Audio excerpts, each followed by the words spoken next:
When you can control the temptation of porn and masturbating, especially when you are raging, just like internally, like, woo, like look at this energy going on right now, other temptations will come up. Drugs, alcohol, working too much, shiny object syndrome. Where do I put all this energy? Where's it going to go? Well, if you can remove all of the other temptations, dude, you're going to become bulletproof. Yeah. Welcome back, winners. This is Before the Money, the podcast that dives deep into the thoughts and actions of high performers to feed your mind, body, and soul all the goodness you need to live a life that ignites you. If you're new around here, my name is Jack William, founder and designer of Anarchy Label. Today's episode is going to teach you how to maximize your energy to experience more of life's incredible gifts and really take charge of your story. We take a rather unusual approach to this subject, and for many of you, this will be the first time hearing this concept, so I encourage you, have an open mind, because a lot of what my guest is about to teach you today comes from his own personal growth and struggles. Corey Boutwell is a WBFF athlete, self-mastery coach for high-achieving entrepreneurs, and host of the incredibly valuable Corey Boutwell Podcast, where he interviews top experts around the world in subjects such as health, sex, psychology, and business. Creating this podcast lights me up in ways that I haven't experienced in any other element of my life, and I feel like that is largely due to the fact that it gives me the opportunity every single week to celebrate ambitious individuals just like you and I who have taken action towards building the life of their dreams. And I also love the ability to be able to share the experiences and tools that I learn with you guys so you can go on and implement it within your own lives. If you would like to support our impact, please leave behind 5 stars and share this episode with your audience. This helps so much more than you could possibly imagine. Also, right now, we have a couple of spots left in our brand new program for 6 ambitious individuals looking to eliminate procrastination and crush their goals over the next 30 days. For being a part of our first group, you'll be working very closely with both my business partner and I for 30 days, plus receive hundreds of dollars worth of content for just $97. So if you're finally ready to stop procrastinating and take action, DM me the words winner's routine and I'll give you some more information. So that's enough about me. Grab hold of your pens and I will see you in the studio for an incredible episode with Corey Boutwell.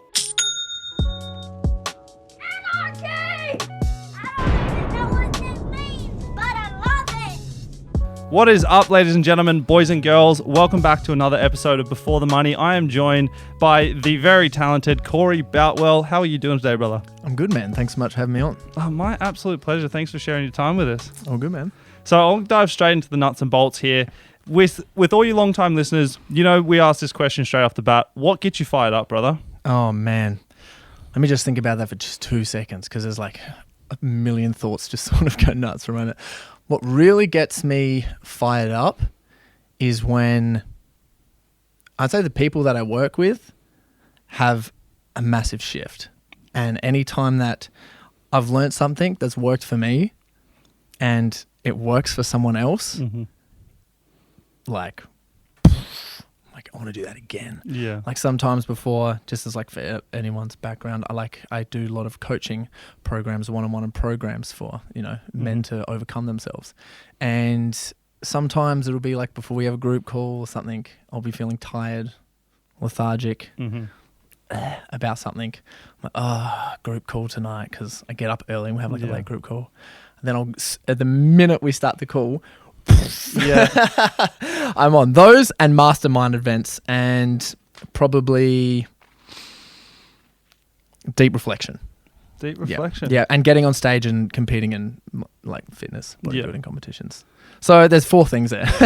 Just to narrow it down for you all. Just to keep it super precise. Yeah, I know what you mean though, and I had this because I was on a podcast with a lovely lady named Elise Riley the other day, and I'd been sitting in front of the computer all day. I was feeling so flat. And then as soon as we were in front of the mic and, we're having this deep conversation, I was like levitating above myself.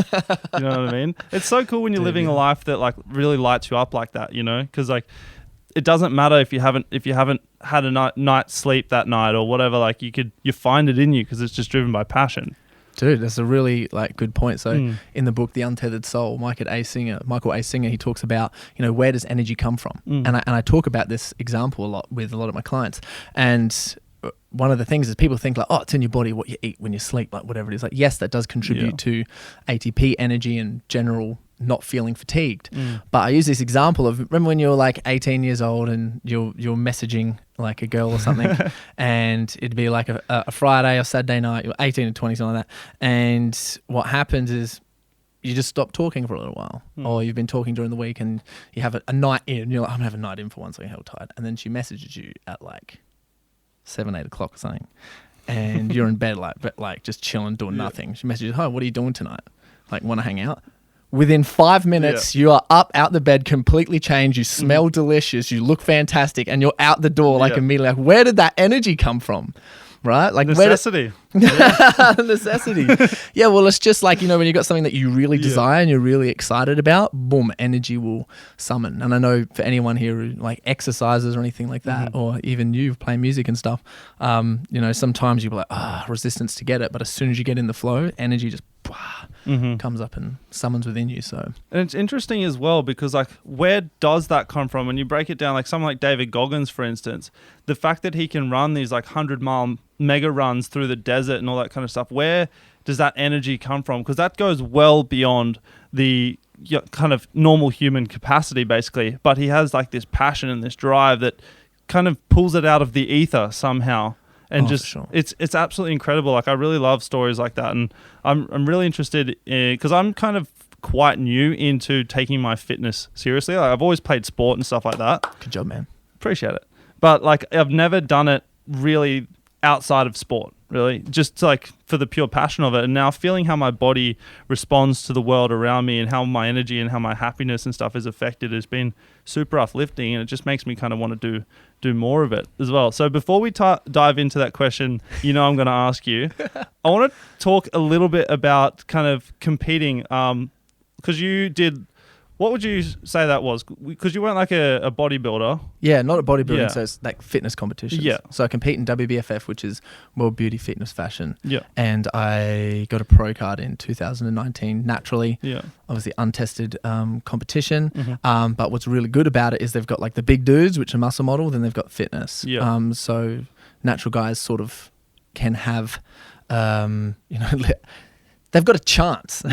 But what they contribute into that isn't just how big you can get, but it's obviously how lean you can get, how well you can present yourself, and how well you can like pose, your symmetry, and how you show yourself on stage. And I grew up singing, dancing, and acting, so it was sort of like the perfect thing for me to compete in, to have a chance to win. And so I want to take out worlds in that. Yeah, interesting. So that's still on the agenda for you? Yeah, man. So that's like the one thing. So I believe that everyone, especially like with coaching and stuff I talk about, I believe that everyone should have a goal, especially men specifically, to whatever their ideal of a world-class athlete is, they should be trying to achieve it with whatever discipline and stuff it is. Literally, like this week I was creating a course module for everyone, and there were some studies that I ran across that literally show the fitter you are and the better like your energetic output is. Yeah. If you're balancing that with good energy input in terms of just the fundamental sleep, breathing, diet, nutrition, all that stuff. If you're balancing that out, then you have way greater energetic capacity, which is what we want to like increase, which gives you an energetic advantage. And you probably understand that. Like obviously, training, like where's all this energy coming from? Especially when you're like, you train consistently and you have a day off. Yeah. And you're like, oh, I'm on fire today. Literally. I love the days off to do that. I'm gonna do so much work on these days. I've got this.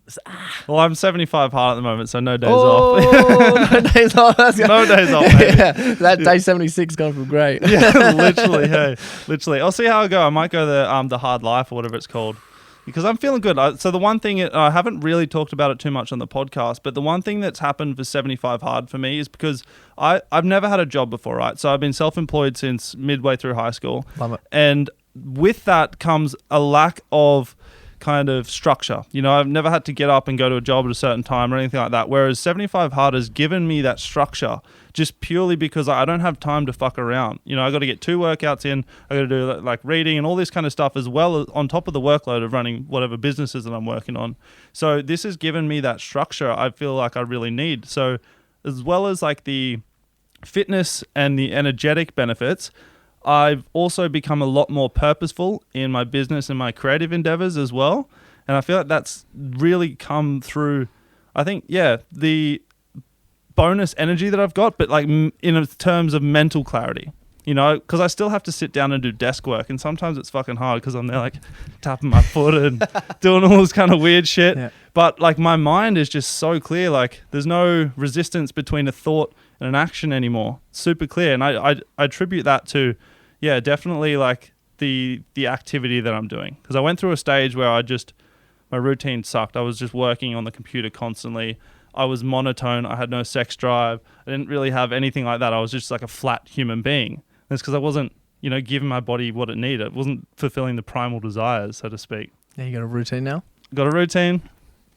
How powerful is just a routine sometimes? So Literally. simple. People are like, what's wrong with my life? Yeah. Let's get a routine, man. Literally, and just like getting up. And it's not just the routine as well. I think it's like the tribe camaraderie. Oh, for sure. That's really helped me out. Accountability. Exactly. And, having like groups, masculine groups where I can, go and be a man and just like fuck around, like put yourself in the hurt locker and do all that kind of shit and just joke around. And then also what's great about the brotherhood is you can then go sit down and be mindful and meditate, talk about your feelings and all that kind of stuff. So it's like the two opposites coming to one in this perfect little container. Yeah. Too much of a athlete, he's a savage. Mm-hmm. Too much of a scholar, he's a nerd. Yeah. Put them in balance. Put them in one, you get Jack. Yeah. That's where he's at, baby. Sick, man. Yeah. So let's dive into the nuts and bolts. You're very big on no fap and semen retention. And you're the first person that I've ever heard kind of talk about that when I was at the Advanced to Alpha. And it really stuck with me because I was like, that is a really interesting perspective. And like I've done my own research and looked into stuff since first hearing you speak. So I want to kind of hear your backstory into getting into that, and I'm sure the conversation will flow on from there. Yeah, cool. So one thing is, I remember, I've been on the no fap train for like a year and 4 months. Mm-hmm. I remember when I first, because I remember it was like in August. So I remember the first time that I sort of come across it, I sort of made on my own decision for it.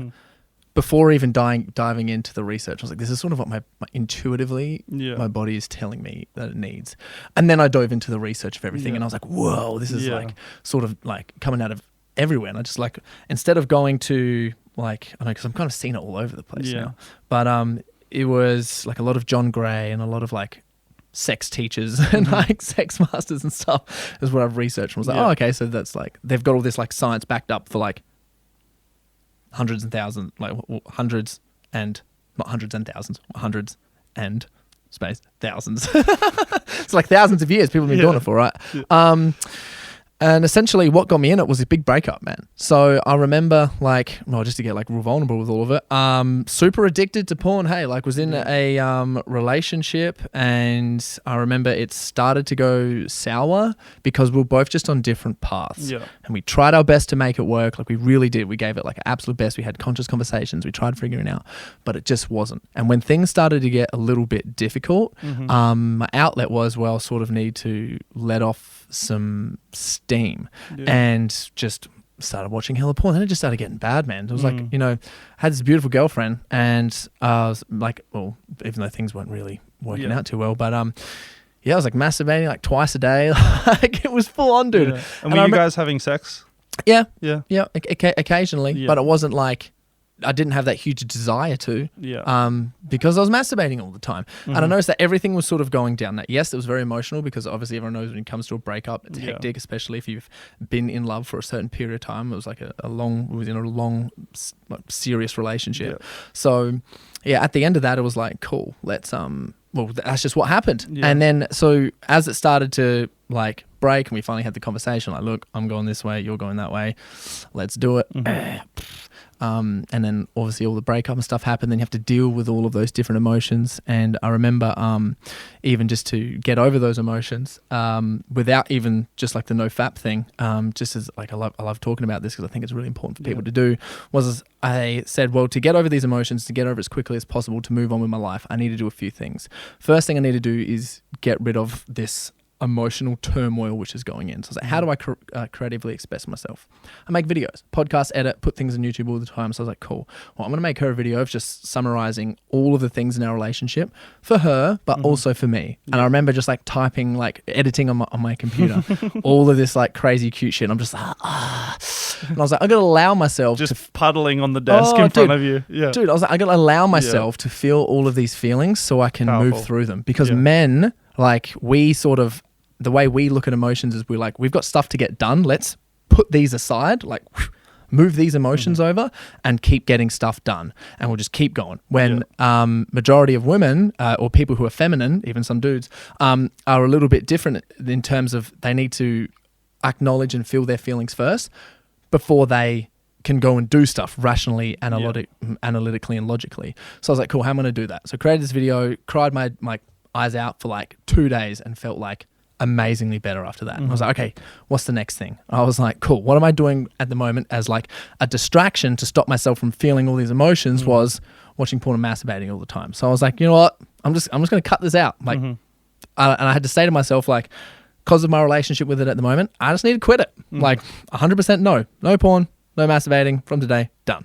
Like, game over. And what kind of barriers did you put on that? Because like it's one thing to make that decision and like maybe use willpower to stick to it for a little while, but how did you like really stick to that? Because that's a big cold turkey like change. It was purely conviction, man. Yeah. Like it was purely conviction. I understood, like I just was like, oh, these are my goals and they're huge and I want to get to them immediately. And I really understood that. So to be able to make that decision so readily, boom, and commit to it was a whole bunch of like work that I've done previously on myself, self-awareness, knowledge and stuff. 100% know where I'm going. I know all the steps to get there. I know how to get there and I know why I want to get there. No purpose, all of that stuff. And I was like, cool. So one of the things that's holding me back right now is this. It's taking away my energy. So I did. And the first like 2 weeks, pretty hectic. I'd say the first 4 weeks were pretty hectic to the point where I was just raging boners all the time. Like, oh my God, how am I going to deal with this? Wake up in a tent every morning. But it made so much sense to me because like as a guy, I was like, this is so much energy, man. This is so much energy just like pulsing like within me. Like it's insane. And I'm like, I need to control this. Like, you know, we talked about where does energy come from? Like that's definitely one of them. And as a dude, I believe that like with people that I coach and stuff and the program stuff I go through is we sort of talk about and discuss like how much energy you actually have as a masculine dude. Like so much. We are designed to hunt, run for like days on end without food and all this stuff. We're like warriors supposed to fight and populate the world in like ancient times, you know what I mean? We've got this crazy energy to go out and do stuff. We can build massive businesses. We can have huge impact. We can make amazing decisions and do all of these different things. And it is until you have to face off with that where it's a little bit scary. And I believe dudes get a little bit afraid of when they first start like the no fap train. They're like, oh my God, look at all this energy that I have. And I was like, you just don't know how to use it yet, bro. We're going to find you outlets. And it's like, you know, and other times when people stop and they have that energy, it's like, and well, firstly, just take a step back. One thing that the energy of a negative energy that you fall into every time you do masturbate or watch porn is you're giving into temptation. Right. So when you can control giving like the temptation of porn and masturbating, especially when you are raging, like not in a like angry way, just like internally like woo, like look at this energy going on right now, is other temptations will come up. Drugs, alcohol, working too much, shiny object syndrome. Where do I put all this energy? Where's it going to go? But that's like the most perfect thing ever, especially if you have like a minor problem with masturbating and porn like I did, and you're going through a period where something's stuff and you're relying on that and giving into that temptation. It's like, well, if you can remove all of the other temptations, dude, you're going to become bulletproof. And that's sort of what happened. And when I dove into some serious research and read some crazy books, The Origins of History of Consciousness, Man and His Symbols, and a couple of Friedrich Nietzsche books, they just talked about like where does creative energy come from? And libido isn't just sex energy in a lot of the like old school texts. Libido is just all creative energy is what they say. And the sex energy is just one of the components that contribute to that. And I understand that, like for me personally, how I reflected was I was like, whoa, this is a lot of energy to deal with. How am I going to pour it into something? And I was just smashing out podcasts. I was creating so much creative content in terms of like, how can I help like not only myself, but others reach their ultimate potential through balance and self-awareness and understanding. And I just created, bro. And I just did not stop that like entire time. And I already had done like a whole bunch of creating beforehand, but I just used it as a tool. I've talked to sex coaches and other people since then, and they say, cool. So like they's like, oh, I challenge you later on in life when you've sort of done through this to start it up again as pleasure and have a different relationship with it. And I was like 100%, like I agree with that. So true. But for the moment and what it's serving me right now, like, this is great. And the other reason that I wanted to quit was to find a queen for myself, because instead of just distracting myself or even talking to people or people that I feel, I don't know how a way to say this without sounding not humble, but that would like match the standards that you desire for yourself. And instead of selling yourself short and feeling guilty or shameful about talking, catching up with, or sleeping with someone who doesn't meet the standards that you have for yourself, instead I was like, well, these are my standards and I'm not going to settle for anything less. I don't need to, which sort of really created a huge power within myself, like real inner power when approaching women. Like big time. And I was like, it'd just be like a hard nose. I'm like, no, I don't need sex, like ever. I don't need anything. I don't need this stuff. I'm not like desiring it. Like, yes, do I get like turned on? Absolutely. Sometimes it's out of control, but like I've got control over it, which is just so fantastic. And I was like, well, this is the standards that I'd like to have. And this is what I feel worthy for. That's like my desire. I'm not going to settle for anything less. Why? Because I don't need to. And one of the best things about it was, okay, you do have crazy sexual energy and you do have love and connection that you want to give. And it was like awesome, because you'd be like, when someone would sort of match that, you'd be like, cool. Or it'd motivate you to find someone better. That would match that. So you wouldn't be settling for less, but you'd be more motivated to find someone who hit those standards, which was fantastic, which forces you to work on yourself. You're like, cool, well, if I want someone on those standards, I'm literally going to have to be the best version of myself so I can call in the best version of someone like at their selves, because I don't want any of this, like energies, attract. And it works. Yeah, interesting. Like I was resonating with a lot of what you said there, because I've noticed, especially my creative energy, the first few weeks I was, especially going down to Burleigh, I was just rubbernecking everywhere. But seriously, that like my creative energy and my flow, and like I've been able to push through roadblocks in my workflow and all that kind of stuff. And I feel like a large part of that comes from like what you mentioned, resisting temptation. You know, even though that's just one area of your life, where else are you resisting? Where else are you giving into that temptation? You know, maybe you're having that cheat meal because you're a little bit tired and like you can't be fucked to like hold yourself to a standard. You know what I mean? Dude, you've built that willpower muscle for temptation. Yeah. And you don't have to, you can say no to it, to everything else. And you're aware of it. You're like, oh, yeah, that's the temptation. Exactly. So it's like a skill that you do. It's a good example to, flex that muscle, sort of like, oh, I want a big chest, so I'll go to the gym, I'll get on the bench press. Oh, I want to get good at like dealing with temptations. Where's the temptations in your life? Work on one of them. And I believe porn and masturbation is a beautiful one to work on. Yeah. So I know this is something that like you believe in very strongly. Say for someone who is just starting their fitness journey, maybe they're looking at starting a business or a new career, and they're just really wanting to like level up their energy output to the world. What kind of mindset shifts should someone like that be implementing into their life? Awesome question. I don't have a mindset shift, but I got a practical tool. So there's a really good, I learned this from Muscle Nerds. So shout out Luke Lehman, legend. They talk, when I did one of their courses, they talked about triage theory, and I dove into the research of it. And this guy called Bruce Ames, like, come up with it. And basically there's a lot of study and science around it that literally just shows that when your body is micronutriently deficient, your body digs into short-term stress.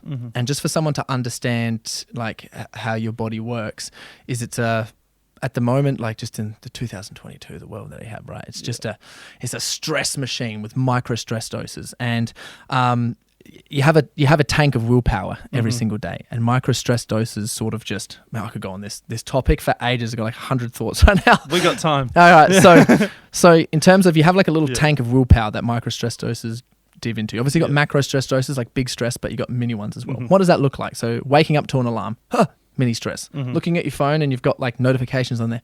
Stress. Pressing snooze. Stress. Yeah. Alarm goes off again. Stress. Go down in a little bit of a rush to get things ready. Quickly drink this, get whatever that's sorted. Rush off to work. Stress. Getting stuck in traffic. Stress. Get to work just on time. Stress. Like you just got these mini little micro stress doses which flare up like the fear response in your brain. I just learned this recently out of a book called The Biology of Transcendence by Chilton A. Pierce. And they talk about like your hind brain, which is all the fear, like, you know, the reptile part of your brain. This is your basically just summarize it in two parts: hind brain and front brain. And with your higher brain is a fear response. And if that's constantly turning all the time, what it does is it recruits your high performance brain, bro.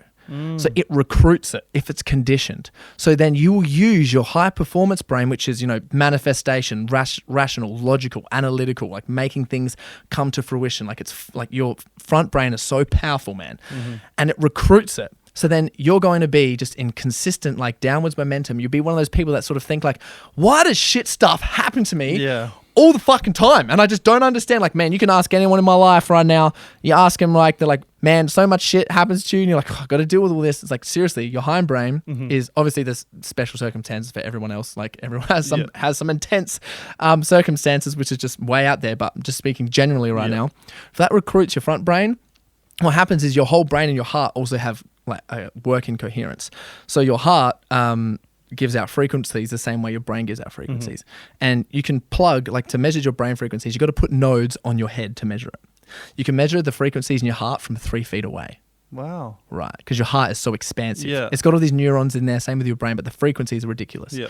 And when you have like a good heart rate variability and it's smooth, that's when your brain and your heart cohere. Now, what happens is when people talk about, you know, he's a little bit woohoo, but manifestation, everything's got a frequency, right? But in the book, in Think and Grow Rich, they've literally, like, they study that, like, sort of manifesting things and how the universe works. There's more science for the law of attraction, more science for that than what there is for gravity. That is legit. Wow. That's how legit it is. And it all comes from when your brain and your heart are coherent. That's why Joe Dispenza's doing crazy stuff and all these people that are just making brain-heart coherence happen. So if your hind brain's recruited your front brain and then that's working with your heart, you're going to be attracting shit stuff. What? And then, so your goal is to get into the front part of your brain, right? And once you are really good at consistently getting in the front part of your brain, not your high brain, is the front part of your brain recruits your hind brain. And then that connects in with your heart, and then you attract good things in. Now, what was your original question? Because I'm going to loop it back to that. Someone who's making that shift into personal development. Yes. So that's sort of, we got that. We got that timer. We've got to reset the cameras real quick, people, and we'll be right back where we left off. Welcome back to Before the Money. Sorry for the slight disturbance. We are back and bowling. Let's go. We're back on. So hind brain, front brain. So essentially what's happening with that is if you're recruiting your hind brain all the time is it's all those micro stress doses which are recruiting it. And I was just talking about stress beforehand. Now, one of the things that you can do to get an energetic advantage of that, number one is to sort out your thoughts in your brain and try to deactivate stress responses, which is changing your perception on things. But what you can do, and this is a very practical tool, I know it's a very long way of getting to there, but you can use an app called Chronometer, which is sort of like MyFitnessPal. And I get people to go in here, and I don't get them to track their macros, but you can track your minerals, your vitamins, the quality of your proteins, and the types of fats that you have. So you can track your omega-3s, magnesium, manganese, iron, zinc, all the different minerals, all your different vitamin A, B, the different Bs, all those different things. You can track all your different like proteins that you have. And Bruce Ames, as I mentioned, he said, you know, if you're micronutrient deficient, then your body digs into short-term stress. So if you can max out all of your micronutrients, that is one awesome tool that's very simple that you can do to give your body the best chance of dealing with the most stress as possible. Now, that's like a short-term solution, but I do believe to change everything, you obviously got to change your lifestyle. But that is one very practical tool that can get forward momentum rolling before doing all of the big mindset, understanding how to change your perception, all those things. It's just understanding that, cool, so if I let stress like affect my brain and it's affecting everything else and I've got a lot of stress happening and yes, I'm stressful, one thing I can do to give myself the best chance is just to make sure that I am not micronutrient deficient. And it's so simple to do. to add on to what you're talking about, the heart and the brain connection, we also have an extremely strong connection between the gut and the brain through bacteria, and the gut is directly connected to the amygdala, the emotion center of the brain. So when we're feeding ourselves with like greasy foods, high sugar foods and all that kind of stuff, you might feel like you get this cloudy effect in your brain. You can't necessarily make these decisions. So the things that we're putting into our bodies, like the liquids and all that kind of stuff, directly affect our ability to make good decisions and, really stick to a life of high standards that we've set for ourselves. Hey. Dude, crazy. There's another little fact just like ticked over in my mind just now. And it was, I'm not sure if I did a podcast on hydration purely, and I went through and a lot of people who have listened to all my podcasts are like, dude, I loved your one on hydration. Eh? Yeah. Wow. That was like episode 16 or something, or like 100 something now. Yeah. But one of the most important things that I got out of that was, if you think about your body, right, we're like sacks of water, right? We're just like big sacks of water. When you look at all the different, like your brain's like 85% water, your muscles are 70% water, even your bones are like 30% water, your lungs are 95% water. Wow. Like your body is just big water sacks. Yeah. Now, if you just think about a pond that sits there and doesn't move, there's no flow or nothing, like what happens in the water? It dies, basically. Yeah, right? It gets algae, it gets all shit built up in there, and then like there's nothing going on. And I mean, if you think about like rivers and streams and ocean, when water is moving, what does it produce? Oh, it's active. It's alive. Dude, energy. Dude, they power. Like, I can't remember where I learned this from, but just when they've got like waterfalls and they put river turbides and stuff in those things generate like more electricity than anything. And that's just the power of water moving. So to actually hydrate yourself, what do you got to do? Move. Yeah, 100%. So your body, if you just sit there, you can drink as much water if you like, and you just drink it and piss it out. Yeah. It won't go anywhere unless you're moving. So that was just like one little tip in terms of just, if we're on the topic of energy. Yeah, we might as well. And have you looked much into like the different states of water as well? And like particularly tap water, right? When we get it, it's fucking dead. They look at it under a microscope and the water is not crystallized, it's dead. And then there's certain waters, say for instance, running creek water that's been run over mineral stones or out of the ground, or even just like through positive words like prayer and stuff like that, the water comes alive. I didn't know that. It's wild. You're going to look into this from now on because like the water that's dead, say like tap water, all that's doing is basically lubricating our joints and providing us with a little bit of hydration. But then we have water, so like holy water, for instance, is extremely good for our body. So one thing is that I watched this video on this guy who had chronic diseases. He had multiple knee replacements, shoulder replacements, all this kind of stuff. He had an addiction to soft drinks. So they took blood samples of him and looked at his red blood cells, and the thing is they were all clumped together, which means they couldn't absorb oxygen and all that kind of stuff, which means they couldn't heal his body and replenish his body. They gave him 1 glass of holy water, so water that had been prayed to, and took his blood. Half an hour later, his red blood cells already were starting to separate and move apart. They gave him like a whole bunch of holy water for him to have. Then he came back 30 days later, no ailments whatsoever. Wow. No ailments whatsoever. It's because, like you were saying, water is the basis of life. It is the miracle of life on this planet, and we treat it like shit. No fault of our own though. No. Yeah. I think what one little hack that I sort of used to get on that is, do you know much about Celtic salt? Have I talked to you about that before? I've heard you talk about it. Yeah. So I'm such a fan for Celtic salt. I'm like, shut up, Corey, the Celtic salt. I love Celtic salt. I put Celtic salt in all my water. Like, why? Obviously sodium, like refined salt, not good for us. Bad for cholesterol, everything. That's purely sodium. Celtic salt's awesome because it's extremely low in sodium, but high in everything else. Magnesium, iron. So you just get all these essential minerals. Yeah. So I just put like Celtic salt in everything. And I haven't had it for like a week and a half right now because the place you get it sold out. Yeah. And I'm like, like seriously, significantly can notice a difference. Yeah. Oh god, man, we got here somehow. Yeah, that's amazing, man. We are like halfway through the second stage, and I want to kind of give people, because you've provided so much value already, so thank you very much. I want to give the people a little bit of an idea of where you're heading. Where's your mind at the moment? Dude, so at the moment I am all in work grinding at the moment. Yeah. So how do I put this? So essentially I'm balancing podcasting and balancing as much value as I can for the people who jump on to work with me. And at the same time balancing a new relationship as well, which is fantastic. So balancing all of those and then having time to also work on myself to keep myself up and running too. And that's like one of my sole intentions for this year, is to do the best that I can with these things. And that's sort of what's happening at the moment. And dude, I'm having so much fun. Yeah. Like it's so much fun. I'm actually doing so much stuff. And like, you know, even though I don't get to create, I would say for myself, creating for others is equally as amazing, if not more. It's like more passion, more purpose. And when I'm thinking about how I'm going to put something together, like some lecture, some module exercise or something like that, and I'm just drawing all this different wisdom and studies and like mindset things for how we can do them.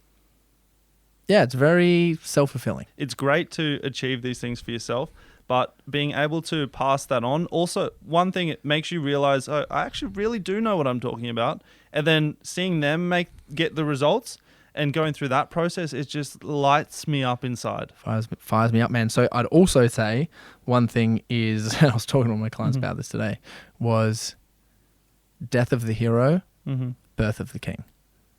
Okay. That's sort of what's happening at the moment. And I've got one question for you. Then maybe we'll dive into the hero's question, because I know you're big on that as well. So obviously you're with a girl now, and it's been like a while of no fap. What was that first sex like? So I always make the joke, hang around like 1 minute, and they'd be like, oh, we got like 1 minute of pleasure. Yeah. No, it was amazing. Yeah, wow. Yeah, I won't go too much into the stuff because she wouldn't like me sharing that. But I can say it was completely like, it's the best. Sex life, 10 out of 10. And have you ever tried, you know how you can do like the spinal orgasms where you don't actually ejaculate? Have you tried that or mastered that? So I haven't mastered it, but it's definitely a work in progress. And as John Gray mentions, and he talks about, I remember when he said it on my podcast, he was like, so getting to that stage where you can just have complete self-control over your ejaculation is like God level. Yeah. And that's like a PhD, you know what I mean? That takes so much time. You're not going to be able to figure it out in 6 months to a year. That's like a huge work in progress. So for me, I just try to like put on a thing on myself where I try to ejaculate only once a week or once a fortnight. However, depending on the frequency of sex, depends, because sometimes if you guys are rocking and rolling and sparks are flying, it makes it so much harder. Yeah. And have I failed? Absolutely. Yes, I failed. Do I try every time to stay consistent with it? Yes. Does she understand the process? And yes, I've communicated it all amazingly to her. And she understands everything and like respects it, which is so fantastic. Yeah. But yeah, so that's how I sort of go about things. And I'm like, cool. So sometimes my ratio, I'm like... Because you still want to stay conscious 30%. Too, you know? Literally. You do, yeah. And you want to do, and like you notice it as well. But you know, one of the main things that I've had a lot of people who I coach with talk about this and do it with their partners is the girls go, oh my God, and they freak out. Yeah. Like why is this? Like, oh my God, he can't do that. Yeah. And you don't, the whole reason for no fapping when you're in a relationship isn't just for you, bro. Like it's for her. But you got to help her convince that, because when you're only ejaculating once a week, I challenge, like at first it's sort of, for me, it was like, okay, let's only have sex when I'm ejaculating, because otherwise it's too hard. Yeah. But the goal is to be able to have sex as much as you can, and then only ejaculate once a week. Why? Because as a dude, you want to have sex so much more, but not for the reason of, I want to have sex to ejaculate.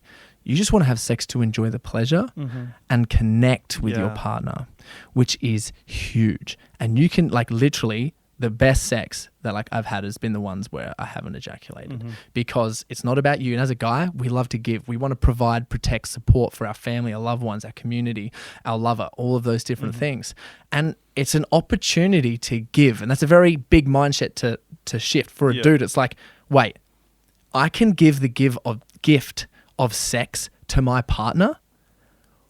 That's sort of like shifting the whole paradigm, because usually it's like, well, she's having sex for you, bro. Yeah. Like majority of the time, especially like if you're not focusing on her and you're just like, oh, I want to go you today. Like that's for you. Yeah. Like, but if you're not doing that and you're just wanting to, you know, fucking to the divine, you know what I mean? And just let all those energies come out and flow within you and just enjoy that. You know, there's all these crazy things going on in the world right now, man. There's people dying, there's wars going on, there's people doing amazing things, there's people doing nothing. And while all this world crazy noise is happening, you are making love. Yeah. And you can. And it's just one of those times where you can just be like super present and just like give your best in terms of just giving. And it's super passionate and it's so beautiful, man. And that's basically it. But yeah, you can give it as a gift. And I think that's like so fantastic. Switches the mindset. But the people that I've worked with, their partners have said, thank you. And I was like, that's very interesting. And I was like, thank you. So thank you for saying thank you. And I was like, why is that? And they're like, because like I find that the guy is so much more present in sex. It's not about him. It's not about anything else. It's just for the sake of connection, connecting to connect. It's not no means to an end, which is that's the beautiful awesome thing as well. Like I read Way of the Superior Man last year, and that really shifted my mindset in the bedroom in a huge way. And I found like it was a different kind of pleasure I was getting now. Like it's a very fulfilling pleasure because you're really present, you're focusing on the body language and like, all right, this is how they're responding to this. And you really get to know the person on like an intimate level, like excuse the pun. But, you know, so yeah, I found it like really, really interesting. And it's cool to see that the girlfriends are really noticing that as well with your clients. Yeah, well, it's all just a communication process. Some people completely freak out at first. They're like, whoa. And I think like to think about this because it's sort of almost takes the power away. And as a guy, sort of for myself selfishly, it's like I sort of want that because I don't really want to have that sort of, you know, control games through sex. And by moving it around, it sort of shifts a little bit of power there, not in like a negative way or anything, but it just puts you back in control of yourself where you don't, because I feel like if you feel like you need something or you need her or like, oh God, like today's been stressful, I need this or whatever it is, it sort of allows you to step into more of a king type of energy when you're like, I don't need this, I can make clear decisions, I have self-control. And it allows, as I mentioned, you just do what you want to do, give how you want to give, which then is a tool if you're learning how to give like that you can put in other areas as well. It's another one of those things we talked about, like it's a skill. And when you sort of learn that and you go, cool, so I can just give the gift of giving. It doesn't have to be just for sex. And then when you sort of allow that and to soak in, a lot of things don't affect you as much anymore. Like I can definitely say after like almost a year and a half of it, like a lot of things I'm just not phased over. I'm just super confident about when things come up or whatever, just whatever it is, like whatever stresses, thought things, self-doubt, belief, whenever it comes up, I'm just completely calm with it. And then I think like, okay, well in this situation, do I need to receive or do I need to give? And it's just a good practice because it's in the top of your mind, because if you're doing it sexually, it's just in the front of your brain. So yeah, it's been really awesome in terms of how it portrays in other areas of my life with family, business, friendships. What's always in the front of my mind is like, oh, this person needs to receive right now. Or, oh, this person needs to give right now and I need to receive. Like it was real good. I was actually at a friend's wedding and I was watching the mother of the bride and the groom. So like both mums. And they were just running around, just giving their hearts out, just giving as much because it was the wedding, you know, the baby's getting married. So they're just doing as much as they can. And I was watching everyone the whole time being like, would you guys sit down and like stop? You guys need to have a break. And they'll be like, yes. In 10 minutes, I'll have a break. I just need to do this first. And then they'll be like, what are you doing? It's been half an hour. You haven't even sat down yet. And they're like, well, I lied. And I remember the bride of the groom was like pouring everyone drinks and one of the guys were like, what are you doing? Sit down. Like, enjoy yourself. And she was like, no, do you guys want a glass? Do you guys want a glass of water? They're like, no, sit down. She's like, Corey, would you like a glass of water? And I said, yes, please. And she really wanted to. Yeah, I was like, thank you so much. And she just like gave me a smile and I was like, nah. So it's just good that like that sort of comes in, just in the front of your mind. And when it clicks in, you can just do like little things like that. And it makes you feel really proud because then they receive, like, it's a good quote Friedrich Nietzsche had, and it was, I'm going to butcher it in a moment, but shouldn't the giver give thanks to the receiver for receiving? That's what he said. So shouldn't the giver give thank you to the receiver for receiving? Yeah. So something we struggle with in modern society. in a massive way. Like we all feel like we have to be independent, and like if we receive something, then we might owe them something. There's no giving it just for the sake of giving, really, at the moment. Yeah. So here's a question: like, why do you give? I suppose because you want to. Yeah. But what reward do you get out of giving to someone? Like, why do you give at all? Depends on the circumstance. Sometimes there's some ego wrapped up there. For sure. Feeds into your own ego sometimes, but a lot of the time you just want to give because you're fruitful. Yeah. Well, I also say like you want to give because it's just nice to be thanked, even if the ego is wrapped up in there and it's a little bit selfish, right? How weird is that? We just said just now, giving is selfish because you get to be thanked. So shouldn't the giver give thanks to the receiver for receiving? So when you give a gift, I always try to give it if it's going to be like actually good enough. So when the receiver receives and they say thank you so much, like you're going to get something out of that. And notice that it's sort of for you and them, but you're going to feel awesome. So then when you're in the receiver's position and you go, oh my God, someone's given me something, you say thank you as best as possible. Like you gave me a shirt beforehand and like that piece of clothes is like a birthday present. And I was like so overwhelmed. And I was just like, I need to say thank you so much right now because like you gave me the gift out of your heart, birthday present. And like, yeah, truly thank you for that, man. Made me feel super special. You are special. Thanks, bro. But I bet at the same time that made you feel really good. 100%. Being able to give me the present. 100%. It's just a good little mindset shift. And we've just come from sex to giving presents. It's all the same. Yeah. And you think about it, sex is supposed to be present. So pun definitely intended. God damn. All right. So we're wrapping this up now. This has been a fantastic hour. Like I've really enjoyed this conversation. I knew I would. What advice would you give to your 18-year-old self just as we wrap up? It's a good question. 18-year-old self. So I got to think about where I was when I was 18 years old.